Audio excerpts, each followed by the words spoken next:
Capital TV और मैं हूं आपके साथ ऋतिका थपलिया।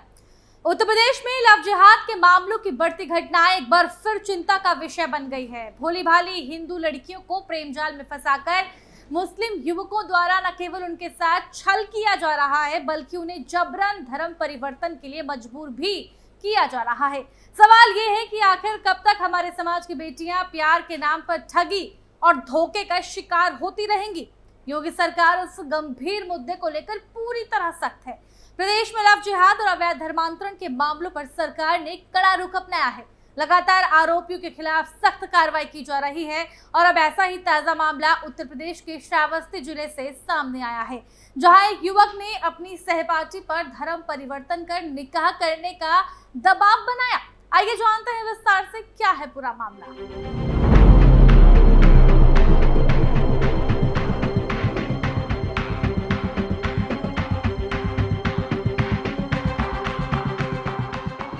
आपको बता दें कि श्रावस्ती जिले में बीए तृतीय वर्ष की छात्रा ने पुलिस को दी तहरीर में बताया कि आरोपी समीर अहमद, जो कबीर नगर मोहल्ले का निवासी है, उसने पहले उससे दोस्ती की और फिर झांसा देकर अपने प्रेम में फंसाया।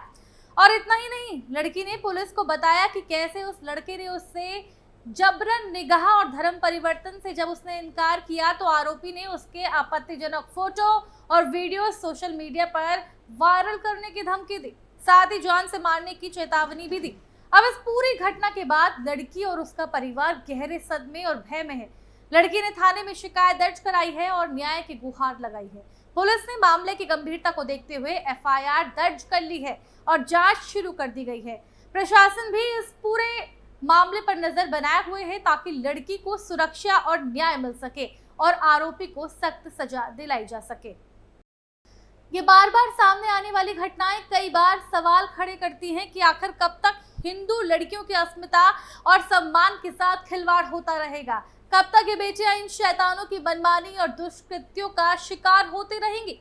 ये हमारे समाज और संस्कृति के लिए कड़ा और एक बड़ा चिंताजनक विषय है। ऐसे मामलों से न केवल परिवारों का दिल टूटता है बल्कि पूरे समाज में भय और असुरक्षा की भावना भी फैलती है।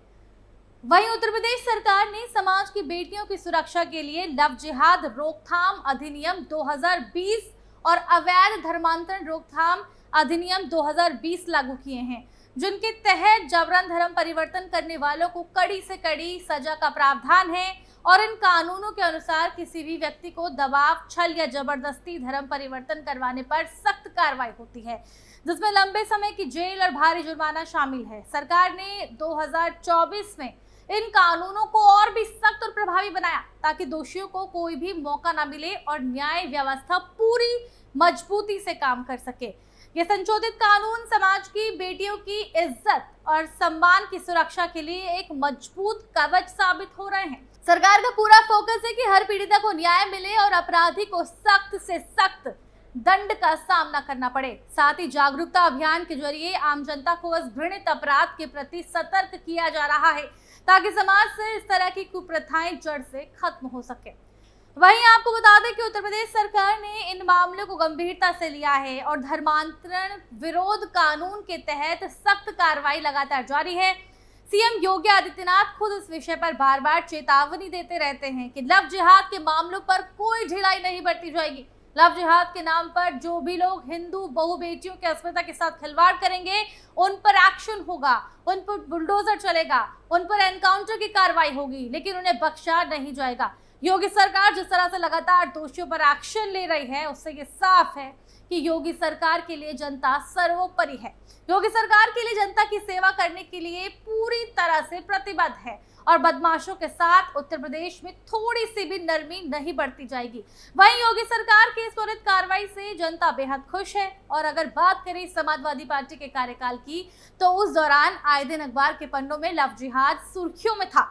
और बात अगर एक्शन की करें तो अखिलेश यादव की सरकार के दौरान कार्रवाई ना के बराबर होती थी और आलम इतना बुरा था कि लोग डर के साए में जीने को मजबूर थे। और पूरे उत्तर प्रदेश में मुसलमानों का दबदबा था जिसका खामियाजा हिंदुओं को भुगतना पड़ता था, हिंदू की बहन बेटियों को झेलना पड़ता था। कार्रवाई तो दूर की बात है, सरकार लव जिहाद को सिर्फ एक राजनीतिक स्टंट मान रही है और उन्होंने स्पष्ट रूप से कहा है कि उनकी पार्टी उत्तर प्रदेश सरकार द्वारा प्रस्तावित लव जिहाद विरोधी कानूनों का विरोध करेगी। इतना ही नहीं, उन्होंने इसे विभाजनकारी बताया। आपको ये जानकर भी हैरानी होगी कि समाजवादी पार्टी सरकार के दौरान लव जिहाद के मामले में एक भी कार्रवाई नहीं हुई, जो वाकई हैरान करने वाला है। क्या वाकई समाजवादी पार्टी सरकार लव जिहाद मुद्दे को लेकर कभी सीरियस ही नहीं हुई? सवाल ये भी है, क्या लव जिहाद की घटनाओं ने जिस तरह से यूपी में तरक्की करी, क्या उसके पीछे समाजवादी पार्टी का हाथ नहीं है? ये हम इसलिए कह रहे हैं क्योंकि समाजवादी पार्टी में लव जिहाद वाले मामलों को सपा ने बिल्कुल भी गंभीर रूप से नहीं लिया। उसी का नतीजा है कि आज उत्तर प्रदेश में गुंडा राज का सफाया कर रही है योगी सरकार। आरोपियों को धर पकड़ने का काम कर रही है और उत्तर प्रदेश को अपराध मुक्त प्रदेश बनाने को लेकर अपराधियों पर कड़ी कार्रवाई की जा रही है। और इतना ही नहीं, उत्तर प्रदेश में धर्मांतरण के मामलों पर अब एटीएस और एसटीएफ की संयुक्त कार्रवाई भी तेज होने जा रही है। आपको बता दें कि पुलिस महानिदेशक राजीव कृष्ण ने प्रदेश के सभी जिलों में बीते वर्षों में सामने आए धर्मांतरण के मामलों की नई सिरे से जांच के निर्देश दिए हैं। जांच एजेंसियां अब इन मामलों की स्टेटस रिपोर्ट तैयार करेगी और धर्मांतरण गैंग से जुड़े हर व्यक्ति की कुंडली खंगालेगी। विशेष रूप से 5 वर्षों में दर्ज धर्मांतरण के पिछले सभी मामलों की गहन समीक्षा की जाएगी, जहां एजेंसियों को ऐसे नेटवर्क को संचालित करने वाले मुख्य सरगनाओं और उनके नेटवर्क में शामिल लोगों की पहचान कर उन्हें कानून के तहत सख्त सजा दिलाने का निर्देश दिया गया है। ADG law and order Amitabh Yash ने बताया कि मौलाना कलीम सिद्दीकी और छांगुर की गिरफ्तारी के बाद यह स्पष्ट हो गया है कि ये धर्मांतरण गैंग विशेष रूप से आर्थिक रूप से कमजोर, दलित और पिछड़े तबके के लोगों को निशाना बनाते हैं। लड़कियों को प्रेम जाल में फंसाकर उनका जबरन धर्म परिवर्तन कराना ही इनका मुख्य हथियार और मुख्य उद्देश्य है। प्रदेश के जिन जिलों में धर्मांतरण के मामले सामने आए हैं, अब उन छोटे से छोटे रैकेटों को भी पूरी जांच की जाएगी। इस दिशा में जीरो टॉलरेंस की नीति के तहत कार्रवाई की जा रही है। वहीं एडीजी अमिताभ यश ने भी ये बताया कि साल 2024 तक उत्तर प्रदेश में करीब 850 धर्मांतरण के मामले दर्ज किए गए हैं, जिनमें 1682 लोगों को गिरफ्तार किया गया है और इनमें से 98% से अधिक मामलों में पुलिस ने समय पर जांच पूरी कर आरोपियों के खिलाफ चार्जशीट भी दाखिल कर दी है। वहीं योगी सरकार के इस कड़े फैसले से ये साफ हो जाता है कि अब उत्तर प्रदेश में अपराधियों और कट्टरपंथी मंसूबों की कोई जगह नहीं बची है। खासकर वो लोग जो लव जिहाद और अवैध धर्मांतरण जैसे घिनौने इरादों से मासूम लड़कियों और कमजोर वर्गों को निशाना बना रहे हैं।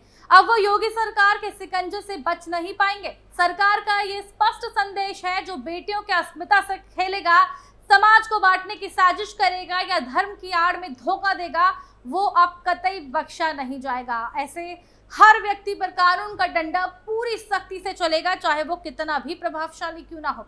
लव जिहाद और जबरन धर्मांतरण अब केवल एक सामाजिक समस्या नहीं, बल्कि राष्ट्रीय चिंता का विषय बन चुके हैं और उत्तर प्रदेश अब इस पर सबसे मुखर और निर्णायक कार्रवाई करने वाला राज्य बन चुका है। सरकार का उद्देश्य सिर्फ अपराधियों को सजा देना नहीं, बल्कि समाज में डर नहीं, भरोसा कायम करना है। फिलहाल के लिए केवल इतना ही। बने रहिए हमारे साथ और देखते रहिए कैपिटल टीवी उत्तर प्रदेश।